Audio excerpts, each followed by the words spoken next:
नमस्कार। निंदा या दूसरे पर आक्षेप करना या इसका एक और नाम है कुत्सा करना, ये एक ऐसा दुर्गुण है व्यक्ति के अंदर जिसमें वो स्वयं की बुराई नहीं देख पाता बल्कि सामने वाले की बुराइयां अधिक देखता है। और ये धीरे धीरे कर कर इतना ज्यादा बढ़ जाता है कि कुछ समय बाद उसे बिल्कुल भी इस चीज का अनुभव नहीं होता कि वो कितना गर्त में जा चुका है। उसे अपने गुणों का या दोषों का बिल्कुल भी अवलोकन नहीं होता। वो हमेशा सामने वाले के गुण दोष ही देखता रहता है और वो दूसरे के जीवन में इतना घुस जाता है कि उसे अपने जीवन का कुछ होश ही नहीं रहता। इसी पर एक कहानी है, कुत्सा, मुंशी प्रेमचंद जी की है। तो चलिए शुरू करते हैं। अपने घर में आदमी बादशाह को भी गाली देता है।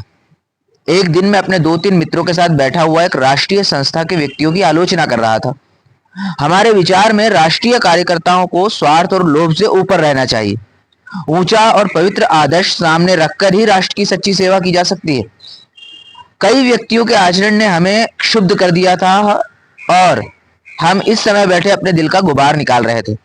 संभव था उस परिस्थिति में पड़कर हम और भी गिर जाते, लेकिन उस वक्त तो हम विचारक के स्थान पर बैठे हुए थे और विचारक उदार बनने लगे, तो न्याय कौन करे। विचारक को यह भूल जाने में विलंब नहीं होता कि उसमें भी कमजोरियां हैं। उसमें और अभियुक्त में केवल इतना ही अंतर है कि या तो विचारक महाशय उस परिस्थिति में पड़े नहीं या पढ़कर भी अपनी चतुराई से बेदाग निकल गए। पद्मा देवी ने कहा, महाशय कै का काम तो बड़े उत्साह से करते हैं, लेकिन अगर हिसाब देखा जाए तो उनके जिम्मे 1000 से कम न निकलेगा। उर्मिला देवी बोली, खैर कै को तो क्षमा किया जा सकता है, उसके बाल बच्चे हैं, आखिर उनका पालन पोषण कैसे करें। जब वो 24 घंटे सेवा कार्य में ही लगा रहता है तो उसे कुछ न कुछ तो मिलना चाहिए।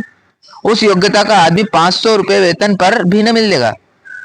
अगर इस साल भर में उसने 1000 खर्च कर डाला तो बहुत नहीं है। महाशय है तो बिल्कुल निहंग है, जोरू न जाता अल्लाह मियाँ से नाता, पर उनके जिम्मे भी कम से कम 1000 से कम न होंगे। किसी को क्या अधिकार है कि वह गरीबों का धन मोटर की सवारी और यार दोस्तों की दावत में उड़ा दे। श्यामा देवी उद्दंड होकर बोली, महाशय गय को इसका जवाब देना पड़ेगा। भाई साहब यूं बचकर नहीं निकल सकते। हम लोग भिक्षा मांग मांग कर पैसे लाते हैं, इसीलिए कि यार दोस्तों की दावतें हों, शराबें उड़ाई जाए और मुजरे देखे जाएं, रोज सिनेमा की सैर होती है। गरीबों का धन यूं उड़ाने के लिए नहीं है, यहाँ पाई पाई का लेखा समझना पड़ता है। मैं भरी सभा में रगे दूंगी इनको। उन्हें जहां 500 वेतन मिलता हो वहां चले जाएं, राष्ट्र के सेवक बहुतेरे निकल आवेंगे। मैं भी एक बार इसी संस्था का मंत्री रह चुका हूं। मुझे गर्व है कि मेरे ऊपर कभी किसी ने इस तरह का आक्षेप नहीं किया, पर न जाने क्यों लोग मेरे मंत्रित्व से संतुष्ट नहीं थे। लोगों का ख्याल था कि मैं बहुत कम समय देता हूं और मेरे समय में संस्था ने कोई गौरव बढ़ाने वाला कार्य नहीं किया, इसलिए मैंने रूठ कर इस्तीफा दे दिया था। मैं उसी पद से बेलौस रहकर भी निकाला गया। महाशय गया हजारों हड़प करके भी उसी पद पर जमे हुए हैं। क्या यह मेरे उनके कुनह रखने की वजह नहीं थी? मैं चतुर खिलाड़ी की भांति खुद तो कुछ न करना चाहता था, किंतु पर्दे की आड़ में रस्सी खींचता रहता था। मैंने रद्दा जमाया, देवी जी आप अन्याय कर रही हैं। महाशय गए से ज्यादा दिलेर। और उर्मिला ने मेरी बात काटकर कहा, मैं ऐसे आदमी को दिलेर नहीं कहती जो छिपकर जनता के रुपए से शराब पिए।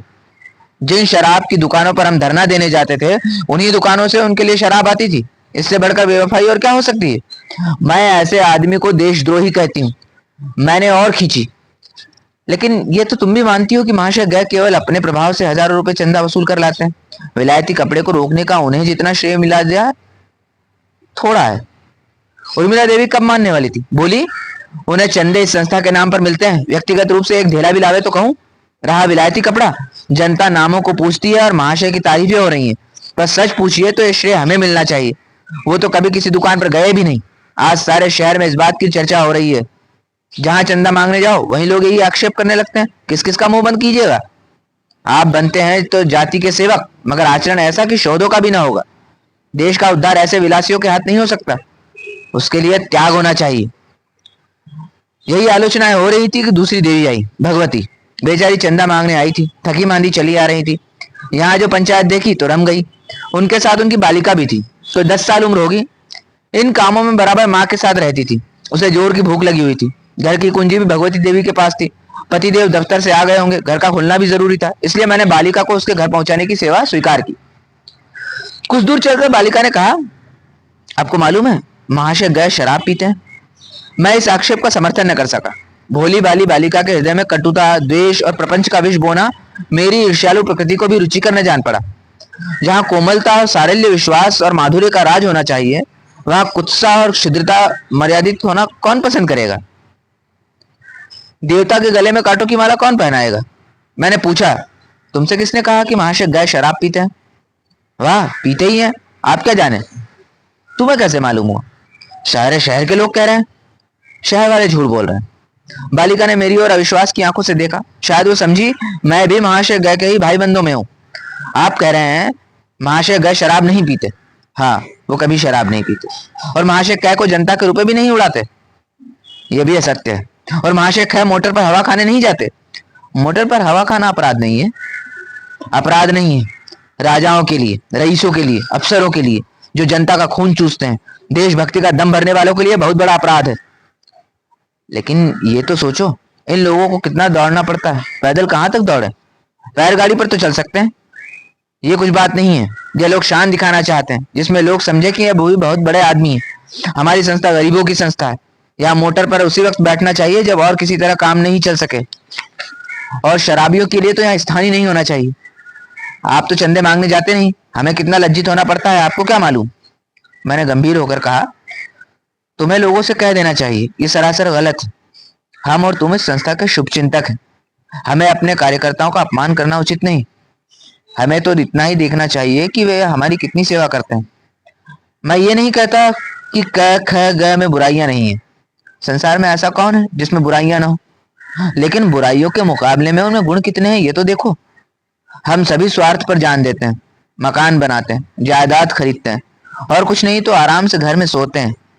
ये बेचारे 24 घंटे देश हित की फिक्र में डूबे रहते हैं। तीनों ही साल भर की सजा काटकर कई महीने हुए लौटे हैं। तीनों ही के उद्योग से अस्पताल और पुस्तकालय खुले। इन्हीं वीरों ने आंदोलन करके किसानों का लगान कम करा है। अगर इन्हें शराब पीना और धन कमाना होता है तो इस क्षेत्र में आते ही क्यों? बालिका ने विचारपूर्ण दृष्टि से मुझे देखा, फिर बोली, ये बताइए महाशय गाय शराब पीते हैं या नहीं? मैंने निश्चय पूर्वक कहा, नहीं, जो कहता है वो झूठ बोलता है।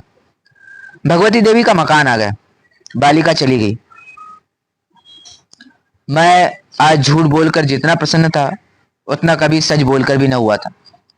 मैंने बालिका के निर्मल हृदय को कुत्सा के पंख में गिरने से बचा लिया था।